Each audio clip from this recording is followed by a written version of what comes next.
Putin está perdendo na Ucrânia, então agora ele está se voltando para o Ártico. A Rússia sempre foi obcecada pela região, buscando seus recursos e poder estratégico por séculos. Mas agora as ambições de Putin para o Ártico são maiores do que nunca. Com a Ucrânia escapando de seu controle, ele está investindo bilhões em quebra-gelos, bases militares e infraestrutura para dominar o norte. Por quê? Porque o Ártico é um jackpot. Trilhões em recursos e novas rotas de navegação que poderiam mudar tudo. Mas os Estados Unidos da América, a OTAN e outras nações árticas estão prontos para reagir. O Ártico está prestes a se tornar o próximo grande conflito. Putin fez várias visitas ao Ártico ao longo dos anos, cada uma mostrando o quão profunda é sua obsessão com a região. Mas essas visitas não foram paradas casuais ou apenas oportunidades para fotos. Eram movimentos calculados, parte de um plano maior. Pegue 2010 como exemplo, quando Putin abraçou um urso polar, declarando o verdadeiro mestre do Ártico. O Kremlin afirmou que a manobra visava a conservação. Porém, relatórios mostraram que o urso abraçado por Putin havia sido sedado, alimentado com salsichas vencidas e preparado para a ação dias antes. Tanto para a conservação da vida selvagem. Críticos enxergaram essa cena como uma busca por publicidade a serviço das ambições da Rússia no Ártico. Em 2017, essas ambições retomaram o protagonismo. Putin foi à terra de Francisco José, arquipélago russo no Ártico, para reafirmar seu controle sobre a região. Ao lado do ministro da Defesa, Sergei Shoigu, e do primeiro-ministro Dmitry Medvedev, Putin observou a paisagem de neve, destroços e instalações militares, ressaltando a importância do Ártico para os interesses russos. Isso também ficou evidente em 2007, quando exploradores russos plantaram uma bandeira inoxidável no leito marinho do Ártico, um ato visto como manobra imperial por outras nações árticas. Mas a Rússia não está apenas proferindo palavras vazias, plantando bandeiras e posando para fotos. Não, há uma política séria e bem elaborada por trás dessas encenações aparentemente superficiais. E essa política visa construir um quadro econômico e geopolítico de longo prazo que garanta a dominação da Rússia sobre o Ártico. Para isso, a Rússia apresentou um pedido revisado às Nações Unidas, reivindicando mais de 463 mil milhas quadradas do leito marinho do Ártico. Essa proposta ambiciosa buscou ampliar o território russo em mais de 643,7 quilômetros da costa sobre a plataforma continental. Inacreditavelmente, no início de 2023, a Comissão das Nações Unidas sobre os limites da plataforma continental aprovou a maior parte desta ambiciosa reivindicação. Contudo, a decisão final segue indefinida, com Dinamarca e Canadá também apresentando reivindicações sobrepostas às russas, especialmente na Cordilheira Lomonosov. Se aprovado, este pedido apenas aumentará o já vasto território da Rússia no Ártico. Com cerca de 1/5 de sua área terrestre acima do Círculo Ártico, a Rússia possui a maior parte do território ártico. O país também se estende por 53% da costa do Oceano Ártico, o que equivale a mais de 15 mil milhas. O Ministério do Desenvolvimento Econômico da Rússia identificou 9 zonas de apoio ártico na costa do país. Essas zonas vão de Kola, no oeste, até Chukotka, no leste, incluindo grandes projetos de infraestrutura, como a ferrovia Belkomor em Arkhangelsk e a reconstrução do porto de Tixi em Yakutia do Norte.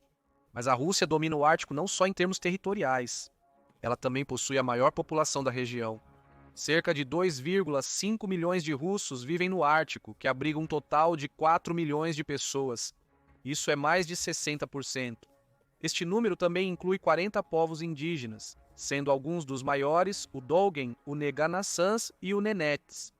Esses números deixam claro que a presença russa no Ártico vai além de uma mera expansão oportunista. Desta vez, a Rússia está profundamente entrelaçada com o tecido cultural e social da região. Porém, proteger seu povo no Ártico não é a principal prioridade da Rússia. Isso nos leva à questão central deste vídeo. Por que Putin quer tanto o Ártico? Há mais de uma resposta para essa pergunta. De fato, múltiplos fatores norteiam a política russa para o Ártico. Vamos analisá-los todos.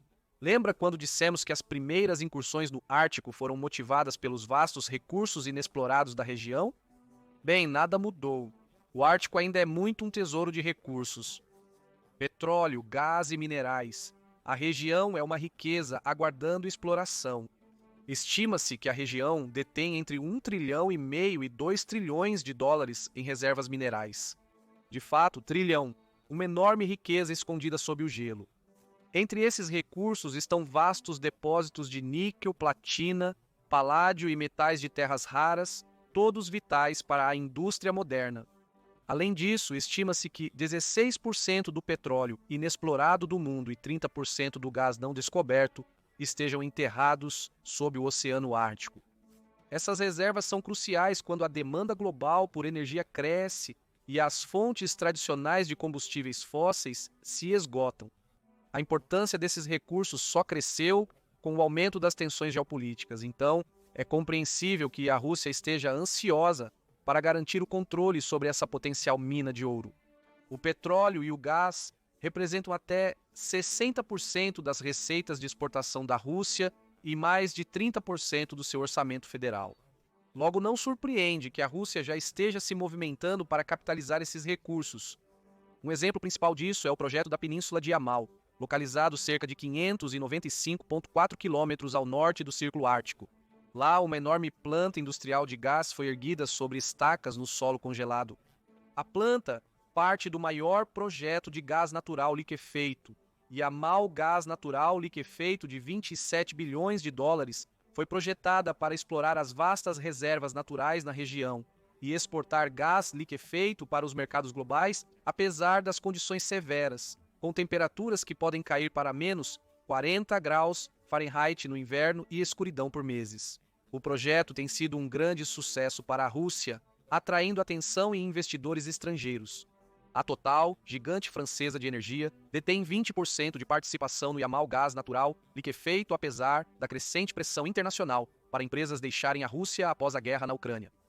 A Total e outras empresas estrangeiras estão envolvidas, mostrando que as reservas do Ártico russo são significativas demais para serem ignoradas. Além disso, outro fator crucial tem intensificado a competição recente no Ártico. A renovada obsessão da Rússia pelo Ártico não é apenas consequência de suas falhas na Ucrânia. Também tem a ver com as mudanças climáticas. Com as rápidas transformações no Ártico, a Rússia está se posicionando para dominá-las. O gelo marinho antes intransponível da região derrete aceleradamente. Em 4 décadas, o Ártico perdeu 40% de sua cobertura de gelo marinho. Essa mudança está abrindo acesso aos vastos recursos anteriormente inacessíveis da região. Especialistas preveem que até 2035 o Ártico poderá estar livre de gelo durante o inverno, abrindo novas rotas de navegação e possibilidades de mineração antes muito perigosas ou caras para explorar. Apesar da grande preocupação ambiental, para a Rússia isso é uma oportunidade de ouro. Os interesses econômicos russos no Ártico vão além do petróleo e gás. O país também busca expandir sua indústria pesqueira no Ártico, que já representa 1/3 do total das exportações de peixe da nação. O governo russo estabeleceu uma meta para aumentar essa participação até 2030 e o derretimento das calotas polares do Ártico certamente está ajudando. Além disso, há grande interesse econômico em explorar as novas rotas de navegação disponíveis. Devido às mudanças climáticas, a passagem do Nordeste, uma rota marítima crucial do Ártico que conecta a Ásia à Europa, está atraindo cada vez mais atenção. A ausência de gelo no percurso pode reduzir pela metade o tempo de viagem entre os dois continentes. Isso torna a passagem do Nordeste mais do que um simples atalho. É outra mina de ouro para a Rússia. A rota marítima do Nordeste, trecho essencial desta passagem, vai do Mar de Barents ao Estreito de Bering. Esta rota é o futuro do comércio global, atravessando alguns dos recursos mais ricos do mundo e reduzindo pela metade o tempo de transporte. Isso permite que as mercadorias se movam mais rapidamente, com menor custo e risco. Essas mudanças teriam um impacto impressionante no volume de mercadorias transportadas por esta rota. Atualmente, a Rota do Mar do Norte movimenta cerca de 1,5 milhão de toneladas de mercadorias por ano. Mas este número irá disparar para 70 milhões. O envio de Roterdã, Países Baixos, para Xangai, China, levava semanas através do Canal de Suez. A passagem do Nordeste reduz milhares de milhas sem piratas ou pontos de estrangulamento. Essa eficiência se traduz em economia de combustível, entregas mais rápidas e mais controle. Quando o gelo derreter o suficiente, o transporte no Ártico será o ano todo. Por isso, a Rússia quer aproveitar totalmente essa rota, porém, até lá, os países árticos dependerão de quebra-gelos para navegar nessas águas desafiadoras. Devido a isso, a Rússia tem expandido sua frota desses navios, buscando operar até 50. O país já possui 25 em serviço, superando as frotas de todas as outras nações. Compare isso com os Estados Unidos da América, que tem apenas 2 quebra-gelos polares operacionais. Essa lacuna favorece a Rússia no controle da rota marítima do norte. A Rússia segue em frente, com planos para mais 6 quebra-gelos e um investimento de 33 bilhões de dólares em um porto ártico que opere durante todo o ano. Trata-se de uma corrida armamentista e de infraestrutura. Mas nem tudo são flores para a Rússia no Ártico. A infraestrutura do país ainda está se atualizando. Os quebra-gelos, portos e sistemas de navegação da Rússia necessitam de melhorias significativas. Toda a região leste da Rússia é subdesenvolvida, o que complica a situação. Contudo, solucionar esses problemas é apenas uma questão de tempo. Afinal, o governo russo começou a investir pesadamente na região. Os riscos são altos, mas a visão de Putin é clara. Com as jogadas certas, a Rússia poderia se tornar a guardiã do Ártico, uma posição de imenso poder. Considerando isso, vejamos as ações de Putin para assegurar esse cenário almejado. O que está na caixa de ferramentas da Rússia para o Ártico? Primeiro, a Rússia segue a via legal. O país é signatário da Convenção das Nações Unidas sobre o Direito do Mar. Convenção das Nações Unidas sobre o Direito do Mar. Sob a Convenção das Nações Unidas sobre o Direito do Mar, a Rússia reivindica uma vasta área do leito marinho como parte de sua zona econômica exclusiva. Essa reivindicação se baseia em ligações geológicas com sua plataforma continental. Como você já ouviu, Moscou tem sido bastante persistente em apresentar essas reivindicações, apesar de ser desafiada por países como Canadá e Dinamarca. A seguir, a propaganda. Como você já ouviu, a Rússia tem conduzido uma longa campanha de relações públicas no Ártico com o objetivo de controlar a narrativa. Para isso, visitas de alto nível de oficiais às instalações do Ártico são frequentes. Fóruns atraentes, como o Fórum Internacional do Ártico, ocasionalmente realizado em quebra-gelos nucleares, dão uma noção do evento. Rosneft e Gazprom apoiam eventos para manter o foco na visão russa do Ártico. A Rússia está investindo fortemente no Ártico, mesmo com a instabilidade econômica do país. Em 2019, ofereceu 41 bilhões de dólares em incentivos fiscais para o campo de petróleo Vostok da Rosneft, que poderia render 2 milhões de barris por dia. A iniciativa foi impulsionada pelo diretor executivo da Rosneft e aliado de Vladimir Putin, Igor Sechin, que defendia um pacote de isenções fiscais de trilhões de rublos desde meados de 2019. Outros 300 bilhões de dólares foram alocados para a infraestrutura do Ártico, projetos de gás natural liquefeito e mais. Portos, aeroportos e cidades estão nos planos. Esses esforços buscam impedir que as pessoas deixem a região, consolidando o poder da Rússia. É uma aposta ousada no potencial do Ártico, mas Putin está disposto a apoiá-la totalmente. Afinal, seu domínio do poder depende disso. Após tudo que ele fez na Ucrânia, precisa de uma grande e rápida vitória para seu país. Por isso, a Rússia também tem usado força bruta para dominar o Ártico. A Frota do Norte, sua força ártica, é central neste esforço. E deixe-nos dizer, esta frota é massiva. Cerca de 2/3 do poder naval da Rússia chamam esta frota de casa. Estamos falando de 80 navios operacionais, incluindo 25 submarinos, 6 cruzadores de mísseis e o poderoso navio almirante nuclear Petrovelik. E isso é só o início. Desde 2014, a Rússia construiu ou modernizou mais de 475 instalações militares em sua fronteira norte. Reabriu ao menos 50 bases soviéticas e construiu 4 novas. Uma das mais impressionantes é a base Trevo do Norte, na ilha Kotelny. Pintada nas cores da Rússia, essa base pode abrigar 250 soldados e possui tecnologia avançada. É uma verdadeira fortaleza no Ártico. Construída para enviar uma mensagem clara, o Kremlin pretende possuir o norte. Claro, esse acúmulo militar não é coincidência. A Rússia vê o Ártico como seu futuro campo de batalha. Parece que Putin está se cansando dos seus atuais. Por isso, para Putin, perder o controle dessa região é impensável. Isso explica por que a Península de Kola abriga 7 dos 12 submarinos de mísseis balísticos da Rússia, que operam como uma força de segundo ataque nuclear. Esses submarinos são cruciais para a estratégia de dissuasão de Moscou.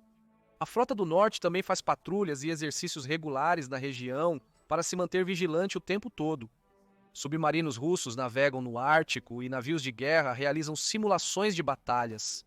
Bombardeiros de longo alcance integram o espetáculo, voando próximo ao espaço aéreo da OTAN em missões provocativas. O poder aéreo também é fundamental na estratégia de Moscou para o Ártico. A Rússia reformou pistas de pouso da península de Kola à terra de Franz Josef. A base aérea de Nagorskoye, seu posto mais ao norte, agora está repleta de jatos MiG-31 e sistemas de mísseis avançados. O sistema de mísseis Bastion estacionado lá pode alegadamente atingir navios a até 186 milhas de distância. Baterias antiaéreas, estações de radar e bases de drones compõem o cenário. Estas instalações de uso duplo são projetadas para fins civis e militares, mas seu potencial ofensivo tem precedência. Por que o investimento militar tão grande? A Rússia deseja impedir o acesso da OTAN ao Ártico. Por isso, está ativamente instalando sistemas de negação de área de antiacesso para manter adversários afastados. Segundo o ex-comandante da 2ª Frota dos Estados Unidos da América, o vice-almirante Dan Dyer, a Rússia defenderá as águas do Ártico a qualquer custo.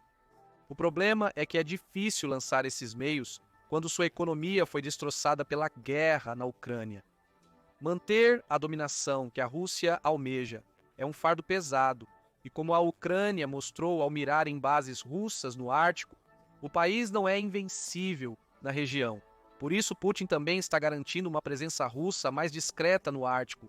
Além das instalações militares ostensivas, a Rússia tem silenciosamente ancorado em enclaves estratégicos do Ártico. Os principais exemplos são Barentsburg e Pyramiden, assentamentos russos no arquipélago norueguês de Svalbard.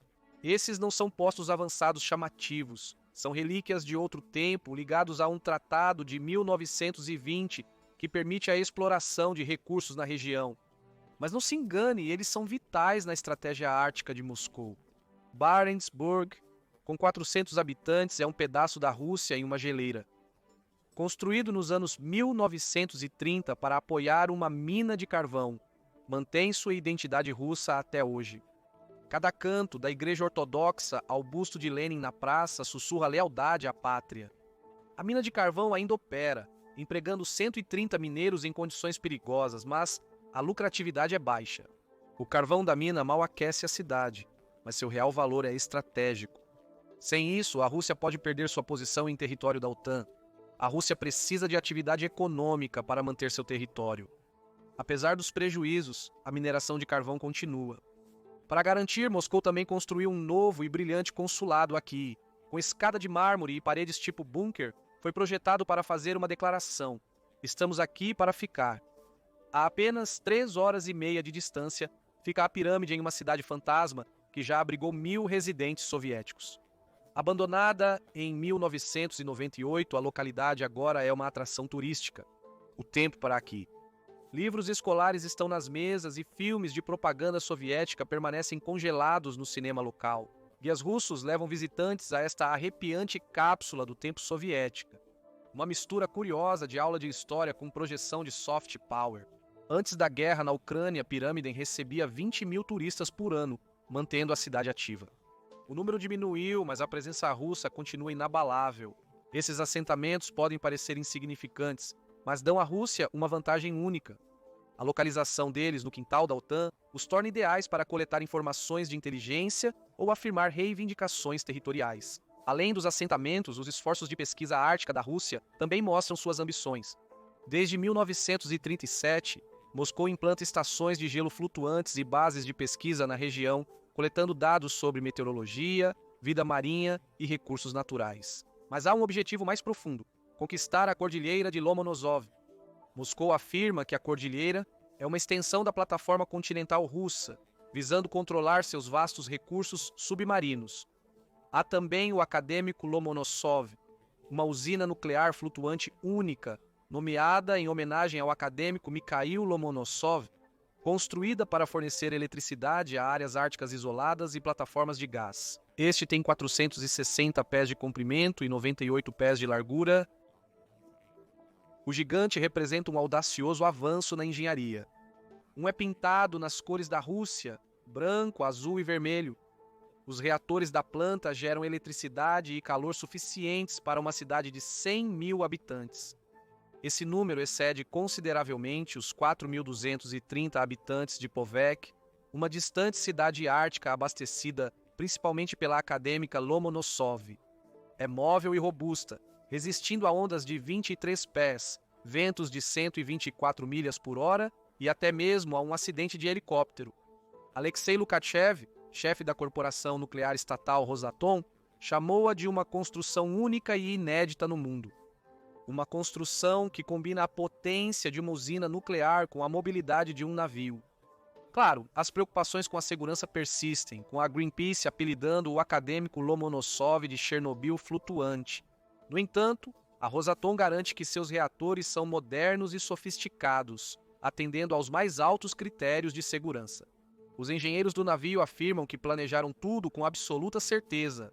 O navio navegou aproximadamente 2.500 quilômetros de Murmansk a Povec em uma árdua jornada de 4 meses, consolidando-se como um símbolo das ambições árticas de Moscou. O navio acadêmico Lomonosov e a crescente atividade russa no Ártico têm gerado preocupações no Ocidente. O Kremlin não esconde suas ambições árticas. O que os Estados Unidos da América e a OTAN estão fazendo em resposta? Eles também focaram no Ártico. Isso remonta a 2018, quando a OTAN lançou a Trident Juncture, seu maior exercício no Ártico em anos, mobilizando 50 mil tropas. Contudo, após a invasão da Ucrânia, a OTAN intensificou seus esforços. O exercício militar, Resposta Fria de 2022, reuniu 30 mil tropas de 27 países na Noruega para treinamento em condições árticas. Desde os fuzileiros navais americanos até os navios franceses nos fiordes gelados, a mensagem para Moscou era clara. A OTAN e os Estados Unidos da América estão prontos para reagir rapidamente. O almirante Darrell Cordell, das Forças da Frota dos Estados Unidos da América, descreveu o Ártico como a primeira linha de defesa para a segurança interna. Contudo, as disparidades entre Estados Unidos da América e Rússia são enormes. Os Estados Unidos da América têm escassez de quebra-gelos e capacidades restritas de busca e resgate. A atualização de julho de 2024 para a Estratégia Ártica dos Estados Unidos da América foi um bom começo, mas sua execução levará tempo. A OTAN também está atrasada sem um plano ártico abrangente ou equipamentos adequados para o frio. No entanto, a entrada da Finlândia e da Suécia na OTAN foi sem dúvida um divisor de águas. A aliança cerca o Círculo Ártico. Semanas após a adesão da Finlândia em abril de 2023, a OTAN realizou exercícios sob o artigo 5, sua cláusula de defesa coletiva. Um ano depois, Steadfast Defender realizou as maiores manobras militares no norte da Noruega desde a Guerra Fria. A presença da OTAN no Ártico também tranquiliza pequenas nações árticas como a Islândia. Ao mesmo tempo, a Islândia tem muito a oferecer à OTAN em termos de monitoramento aéreo, graças à estação aérea de Keflavik, um hub vital para rastrear submarinos russos. Quanto mais países se envolvem neste conflito em gestação, maior o risco de uma guerra total no Ártico.